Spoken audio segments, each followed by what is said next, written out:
Assalamu'alaikum warahmatullahi wabarakatuh. My name is Karina Safitri Lubis. I will present an important points from the article entitled Language Difficulties of International Students in Australia. After I analyzed the article from Erlena Wati Sawir on page 1, in the last paragraph, I concluded that in this era of globalization, English competence is increasingly needed, especially a greater emphasis on oral communication. This is supported by statements that are especially true if they work in sectors involving international dealings or actually crossing national borders themselves. In addition, English language competence is also needed in the fields of business, politics, administration, science, and academia, as well as being the dominant language of globalized of advertising and popular culture. Point 2. In the next paragraph, the point that I can conclude is these traditional pedagogies take a scholastic approach in that they tend to treat English as if it's outside the national or local linguistic environment.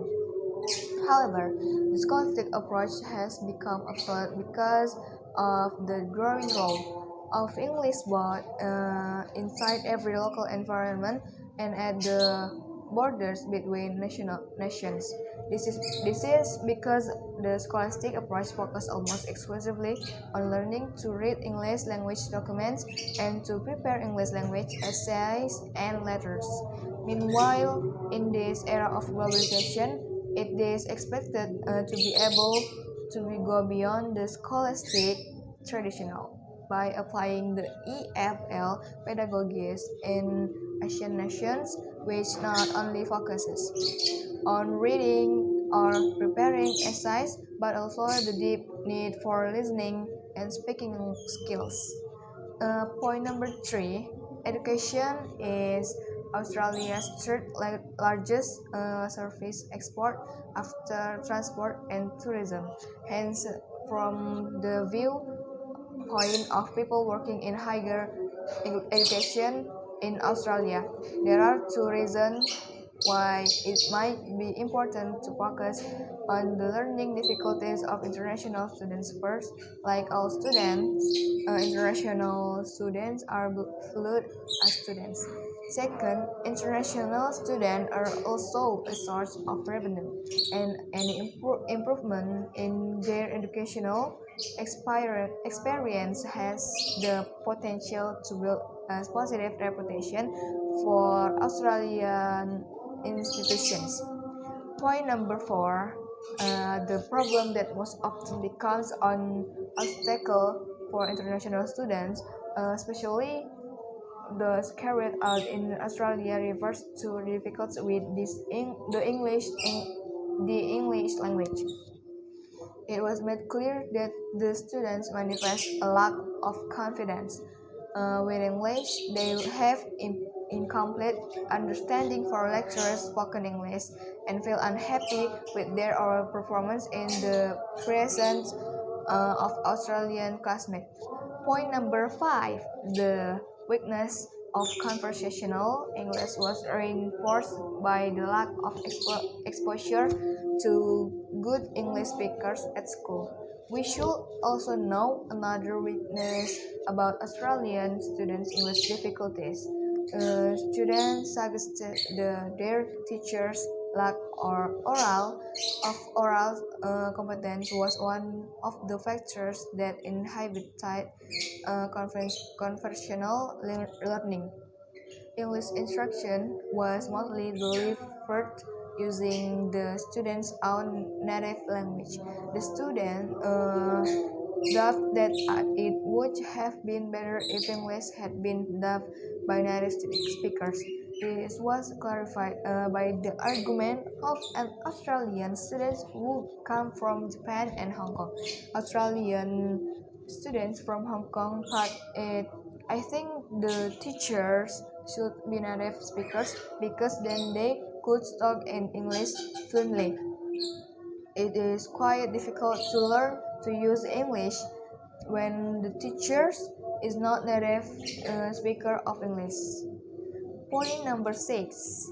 In the opinion of the students, also now felt having culture, knowledge, and living in a second language environments contributed to success in language learning because language and culture are related. As the student from Vietnam said, to study English or to study any language, we should know the culture and the customs of that language.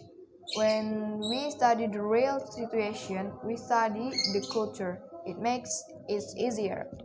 Number 7, uh, point number 7.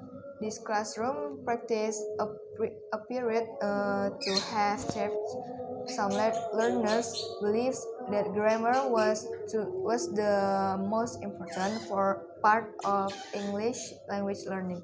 They had absorbed the teacher's lessons that if they first masters the grammatical aspect of English, they would then be able to learn other skills. Next, point number 8. The government of the country of origin should have a continuing interest in the educational development of its students, citizens, many or most of whom will return the positions of responsibility. It has become an explicit purpose of English language teaching in non-English speaking countries, but it appears, given the existing problems of international students, that the results so far have not been satisfactory. It happened because title attentions have been given to improving their preparation in the country of origin. So we need to know that the country of origin really has an important role to facilitate the development of the education of its student citizens. Point number 9. Success in language acquisition is influenced by many interrelated factors. These include the social context of the learning, cultural beliefs about language learning, the status of the target language, and the processes of language learning itself. So, the successful factors in language acquisitions is not only influenced by one factor, but many interrelated factors. Now, point number 10. With the IELTS preparation program, international students would be able to experience a real English language academic environment before commencing their actual study in Australia. Such a program could help to reduce so-called study shock and culture shock. This is an important sentence that explains the benefits of the IELTS preparation program, making it easier for international students to speak English. Uh, Thank you for attention and Assalamualaikum warahmatullahi wabarakatuh.